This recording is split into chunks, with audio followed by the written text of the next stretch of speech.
Welcome to gradient. Consumer rights and protection എന്ന 4ാമത്തെ ചാപ്റ്ററിൻ്റെ അവസാനത്തെ ക്ലാസ്സാണ് ഇന്നത്തെ ക്ലാസ്.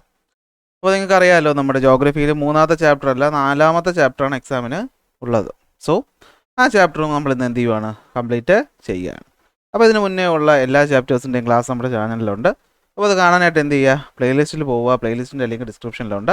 നോട്ട് വേണമെന്നുള്ളവർ എന്ത് ചെയ്താൽ മതി, ടെലഗ്രാമിൽ ജോയിൻ ചെയ്താൽ മതി. പറ്റാത്തവർക്ക് എന്ത് ചെയ്യാം, മുകളിൽ കാണുന്ന വാട്സാപ്പ് നമ്പറിൽ കോൺടാക്റ്റ് ചെയ്യാം. ഓക്കെ. അപ്പോൾ എന്തൊക്കെയാണ് നമ്മൾ ഇതുവരെ പഠിച്ചു നിർത്തിയത്? നമ്മൾ കഴിഞ്ഞ ക്ലാസ്സിൽ പറഞ്ഞു നിർത്തിയത് നമ്മളെ ക്വാളിറ്റി സ്റ്റാൻഡേർഡിൻ്റെ സിമ്പലുകളെ പറ്റിയിട്ടാണ്. അപ്പോൾ ഇനി സത്യം പറഞ്ഞാൽ കുറച്ചേ ഉള്ളൂ കേട്ടോ, വളരെ ചെറിയൊരു ടോപ്പിക്ക് മാത്രമേ ഉള്ളൂ. നമുക്ക് ആ ടോപ്പിക്ക് എന്ത് ചെയ്യാം, അങ്ങ് കവർ ചെയ്യാം. നമുക്ക് സത്യം പറഞ്ഞാൽ കഴിഞ്ഞ ക്ലാസ് തന്നെ തീർക്കേണ്ടായിരുന്നു, ഞാൻ ശ്രദ്ധിക്കാതെ വിട്ടുപോയതാണ്.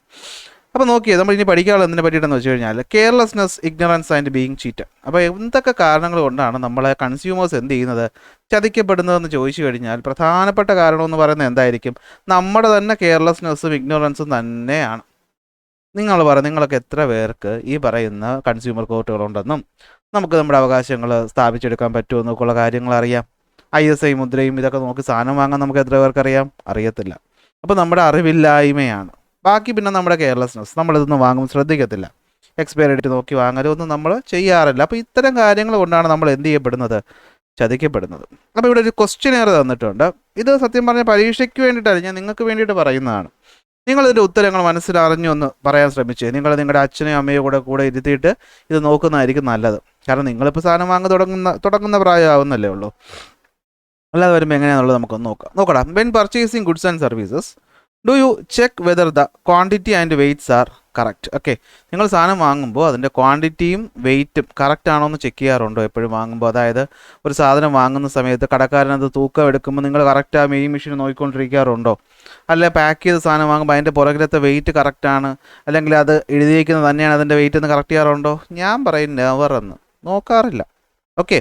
അടുത്ത്, do you check the maximum shelf life of the product you purchasing? ഇത് നമ്മൾ ചിലപ്പോഴൊക്കെ എന്ത് ചെയ്യാറുണ്ട്, നോക്കാറുണ്ട്. എപ്പോഴാണ് നമ്മൾ നോക്കാറുള്ളത്? പ്രധാനമായിട്ട് നമ്മൾ നോക്കുന്നത് എപ്പോഴാണ്?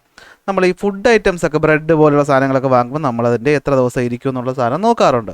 എങ്കിൽ എല്ലാ സാധനവും വാങ്ങുമ്പോഴും അത് നോക്കണമെന്നാണ്. അതായത് ഫുഡ് ഐറ്റംസ് ആണ്, കേടായി പോകുന്നതിനാണ് കൂടുതലും സംടൈംസ് നോക്കാറുണ്ട് അല്ലേ. Do you compare the price listed on the purchased goods with the price on the bill? അല്ലേ, അതും സംടൈംസ് നമ്മൾ ചെക്ക് ചെയ്യാറുണ്ട്. അതാണ് അതിൻ്റെ ഒരു കറക്റ്റ് എന്ന് പറയുന്നത് അല്ലേ. ചിലപ്പോൾ നമ്മൾ ബില്ലും സാധനവും വില നോക്കാറുണ്ട്. ചിലർ നെവറാണ് സത്യം എന്ന് പറഞ്ഞാൽ. ഓൾവേസ് നോക്കുന്ന ആൾക്കാരുണ്ടെങ്കിൽ നിങ്ങൾ കിടിലങ്ങളാണെന്ന് വേണം മനസ്സിലാക്കാൻ. അത് ചെക്ക് ചെയ്യണം. ഓക്കെ. ഇപ്പോൾ കുറച്ച് കുറവാണെങ്കിൽ, ഇത് കുറച്ച് കാലം മുമ്പൊക്കെ ഭയങ്കരമായിട്ട് ഇങ്ങനെ പറ്റിപ്പ് നടക്കാറുണ്ടായിരുന്നു. Have you ever received damaged goods from the stores? കടയിൽ നിന്ന് സാധനങ്ങൾ, കേടായ സാധനങ്ങൾ വാങ്ങേണ്ട അവസരം വന്നിട്ടുണ്ടോ? ഞാൻ പറയും സംടൈംസ് കിട്ടാറുണ്ട്.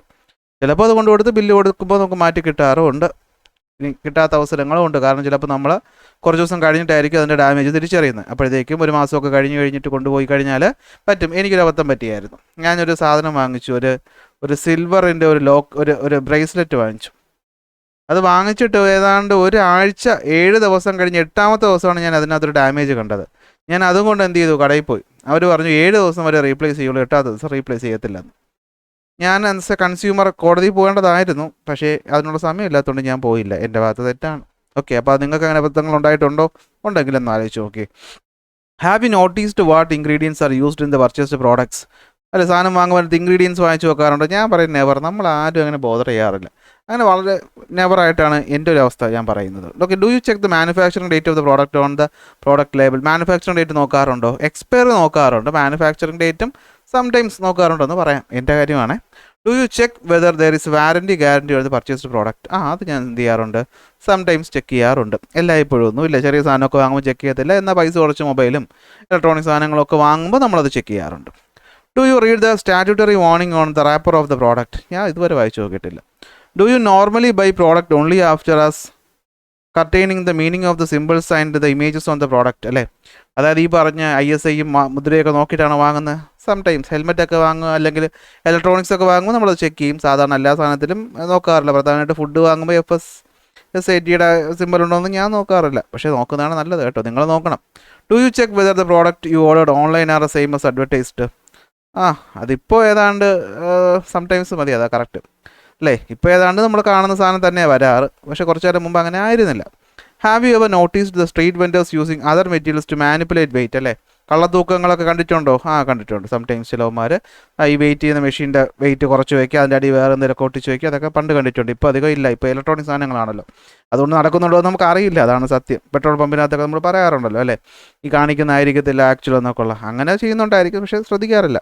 Have you checked the density of the petrol and diesel while fuelling your vehicles? Density സത്യം പറഞ്ഞാൽ ചെക്ക് ചെയ്യാറില്ല, പ്രൈസ് ചെക്ക് ചെയ്യാറുണ്ട്. അപ്പോൾ പ്രൈസ് നോക്കാറുണ്ട്. സോ ഡെൻസിറ്റിയും ഓൾവേസ് പെട്രോൾ നമുക്ക് എക്സ്പെൻസീവ് ആയതുകൊണ്ട് നമ്മൾ നോക്കാറുണ്ട്, ഡെയിലി അടയ്ക്കുന്ന സാധനമാണ്. After travelling in auto rickshaw do you pay the same fair as the meter reading? എവിടുന്ന്? പലപ്പോഴും മീറ്ററിന് മുകളിൽ ആൾക്കാർ വാങ്ങാറുണ്ട്, സത്യസന്ധമായിട്ട് പറയുകയാണ്, വാങ്ങാറുണ്ട്. നമുക്ക് അവർ തർക്കിച്ചുകൊണ്ടിട്ട് കാര്യമില്ല. Have you checked whether all commercial establishments are differently abled friendly? അല്ലേ, നമ്മൾ ചെക്ക് ചെയ്തിട്ടുണ്ടോ എന്നാണ് ചോദിച്ചിട്ടുള്ളത്. ചെക്ക് ചെയ്യാറില്ല, നമുക്ക് പ്രശ്നം വരാത്തിടത്തോളം നമ്മൾ അതിനെപ്പറ്റി നോക്കാറില്ല എന്നുള്ളതാണ് നമ്മുടെ സത്യം എന്ന് പറയുന്നത്. എങ്കിലും ചിലടത്ത് ഇത് കാണുമ്പോൾ നമ്മൾ നോട്ടീസ് ചെയ്യാറുണ്ട്. സോ സംടൈംസ് നമുക്ക് പറയാം. Do you check with the distributor that there is no leak in the cooking fuel supplied in your cylinders? അത് ചെക്ക് ചെയ്യാറുണ്ട്. അത് പൊട്ടിത്തെറിച്ച പേടി എന്നുള്ളതുകൊണ്ട് നമ്മൾ നോക്കിയിട്ടൊക്കെ വാങ്ങാറുള്ളൂ. എങ്കിലും എനിക്കൊരിക്കൽ കിട്ടിയിട്ടുണ്ട്, ഈ സാധനത്തിനകത്ത് നിന്ന് ലീക്കേജ് ഉണ്ടായിരുന്നു. പിന്നെ നമ്മൾ അവരെ വിളിച്ച് പറഞ്ഞ് മാറ്റുക ചെയ്ത്. Do you try to complaint if you realise that you have been cheated as a consumer?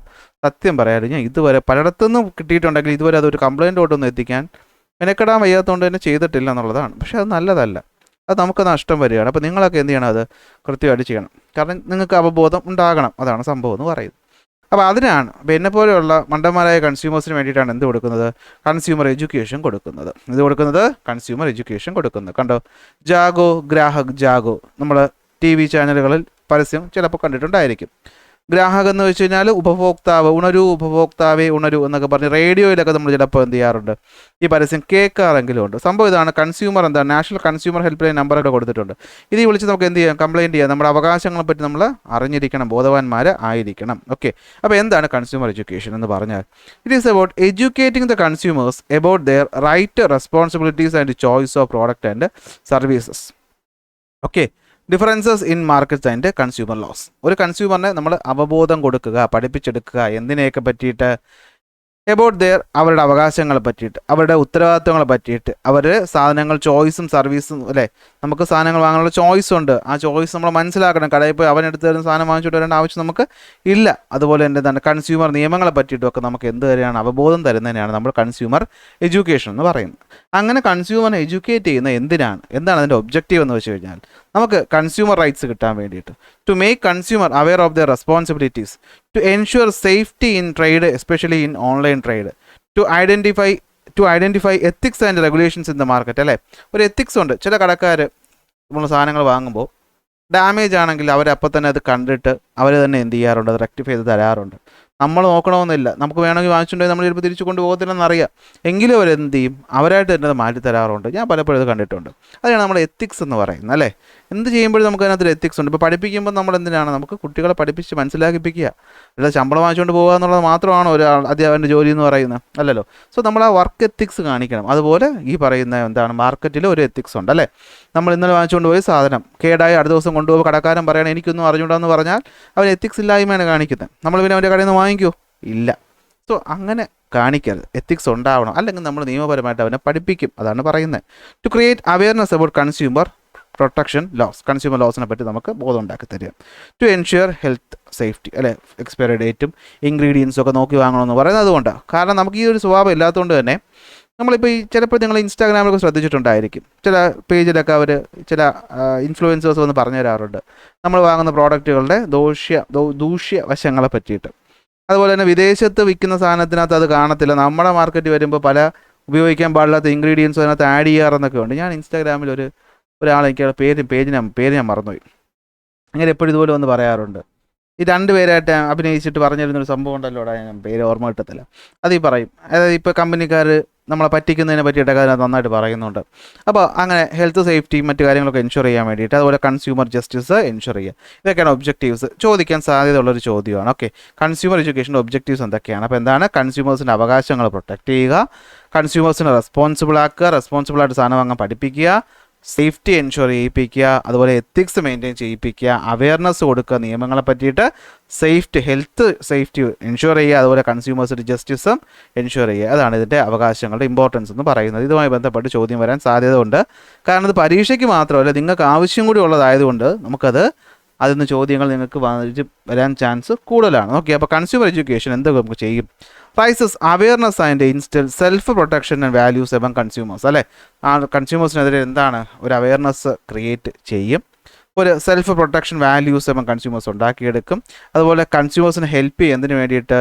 To be protected from fraud and wrongful ട്രാൻസാക്ഷനിൽ നിന്ന് നമ്മൾ പ്രൊട്ടക്റ്റ് ചെയ്യുക. ഫോൺ വിളിക്കുമ്പോൾ ഇപ്പോൾ വരാറുണ്ടല്ലോ അല്ലേ, എന്താണ് ബാങ്കുകളിൽ നിന്നോ ധനകാര്യ സ്ഥാപനങ്ങളിൽ നിന്നോ കോൾ വന്നാൽ നമ്മൾ സൈബർ ഹെൽപ്പ് ലൈൻ നമ്പർ വിളിക്കണമെന്നൊക്കെ പറഞ്ഞ് ഇപ്പോൾ കോൾ ചെയ്യുമ്പോൾ ആദ്യം കേൾക്കാറില്ലേ? അതൊക്കെ എന്തിനാ? നിങ്ങൾക്ക് അവയർനെസ് വരുന്നതാണ്, അതൊക്കെ കൺസ്യൂമർ അവയർനെസ്സിനകത്ത് വരുന്നതാണ്. മെസ്സേജ് വരാറില്ല, ബാങ്ക് ഒരിക്കലും നിങ്ങളെ OTP മറ്റ് സാധനങ്ങൾ ചോദിക്കത്തില്ല എന്ന് നിങ്ങൾ പറഞ്ഞു തരുന്നതല്ലേ? അതെല്ലാം എന്തിനകത്ത് വരുന്നതാണ്? കൺസ്യൂമർ എഡ്യൂക്കേഷനകത്ത് വരുന്നതാണ്. So we have to create a better consumer society through consumer awareness. Consumer education is being included in a separate topic in the curriculum, and through this practical experiences are being presented to the children in the classroom. Online courses for consumer education are available today. അല്ലേ, നിങ്ങളുടെ കരിക്കുലത്തിനകത്ത് ഇത് add ചെയ്തേക്കുന്നത് തന്നെ എന്തിനാണ്? നിങ്ങൾ responsible ആയിട്ടുള്ള ഒരു കൺസ്യൂമറായിട്ട് വളരാൻ വേണ്ടിയിട്ട് ആണ്. സത്യം പറഞ്ഞ ചാപ്റ്റർ ഇവിടെ തീരുകയാണ് സുഹൃത്തുക്കളെ. ജാഗോ ഗ്രാഹക് ജാഗോ, ഇത് കൺക്ലൂഷനാണ്. ഇതോടുകൂടി ഈ ചാപ്റ്റർ എന്ത് ചെയ്യുന്നു? തീരുന്നു. കൺസ്യൂമർ എഡ്യൂക്കേഷൻ എന്താണ്, അതിൻ്റെ ഒബ്ജക്റ്റീവ്സ് എന്താണ്, നമ്മളിത് നോക്കിക്കഴിഞ്ഞു. സോ ഈ ഒരു കുഞ്ഞ് ചാപ്റ്റർ ഇവിടെ എന്ത് ചെയ്യാണ്? അവസാനിക്കുകയാണ്. അപ്പോൾ ഈ ചാപ്റ്ററിൻ്റെ നോട്ട്, അതുപോലെ ഒരു സിംപ്ലിഫൈഡ് നോട്ട് ഞാൻ എന്ത് ചെയ്യുന്നുണ്ട്? ഉടനെ തന്നെ നമ്മുടെ ചാനലിൽ അപ്ലോഡ് ചെയ്യുന്നുണ്ട്. അപ്പോൾ അതൊക്കെ കിട്ടാനും നോട്ടിഫിക്കേഷൻസ് അറിയാനും സബ്സ്ക്രൈബ് ചെയ്യാനും ബെൽ ഐക്കൺ എനേബിൾ ചെയ്യാനും മറക്കണ്ട. ലൈക്ക് ചെയ്യാനും കൂടെ വിട്ടുപോകണ്ട. എന്തെങ്കിലും കാര്യങ്ങളുണ്ടെങ്കിൽ, സംശയങ്ങളുണ്ടെങ്കിൽ കമൻ്റ് ആയിട്ട് ചോദിച്ചോ. പിന്നെ കമൻ്റ് ഇടുമ്പോൾ ശ്രദ്ധിക്കേണ്ട ഒരു കാര്യം, ഒരു കമൻ്റ് ഇട്ടു, അതിൻ്റെ റിപ്ലൈ തന്നു, അടുത്ത് നിങ്ങൾക്ക് വീണ്ടും ഡൗട്ട് വന്നാൽ അതിൻ്റെ താഴെ ഫർദർ റിപ്ലൈ ആയിട്ട് പോയി കഴിഞ്ഞാൽ എനിക്ക് നോട്ടിഫിക്കേഷൻ വരത്തില്ല. ഞാൻ ഒരാളേ ഉള്ളൂ, ഞാൻ വലിയ ഇൻസ്റ്റിറ്റ്യൂഷനൊന്നും അല്ല, ഞാൻ ഒറ്റയ്ക്ക് ചെയ്യുന്നൊരു കാര്യമാണിത്. അപ്പോൾ എനിക്ക് വീഡിയോ നോക്കണം അല്ലേ, അതിനകത്തുള്ള നോട്ട് സെറ്റ് ചെയ്യണം. ഇതൊക്കെ എൻ്റെ ജോലി സമയം കഴിഞ്ഞിട്ടാണ് ഞാനിത് ചുമ്മാ ഇരുന്ന് ചെയ്യുന്നത്. അപ്പോൾ അതിനിടയിൽ കൂടി ഈ കമൻറ്റുകൾ ഇങ്ങനെ എന്താണ് 1 by 1 ആയിട്ട് വന്നു കഴിഞ്ഞാൽ എനിക്കൊന്നും ചെയ്യാൻ പറ്റത്തില്ല, ഇത് ശ്രദ്ധിക്കാൻ പറ്റത്തില്ല. പുതിയൊരു കമൻറ്റായിട്ട് ഇട്ട് കഴിഞ്ഞാൽ അത് നമ്മുടെ ഈ പറയുന്ന യൂട്യൂബിൻ്റെ സ്റ്റുഡിയോയ്ക്കകത്ത് നോട്ടിഫിക്കേഷനായിട്ട് വരും. അപ്പോൾ അത് ശ്രദ്ധിക്കാൻ പറ്റും. ഓക്കെ, അപ്പോൾ അതുകൂടി ഒന്ന് ആലോചിച്ചോളാം. ശരി, അപ്പോൾ അടുത്ത ക്ലാസ്സിൽ അടുത്ത ടോപ്പിക്കായിട്ട് കാണാം.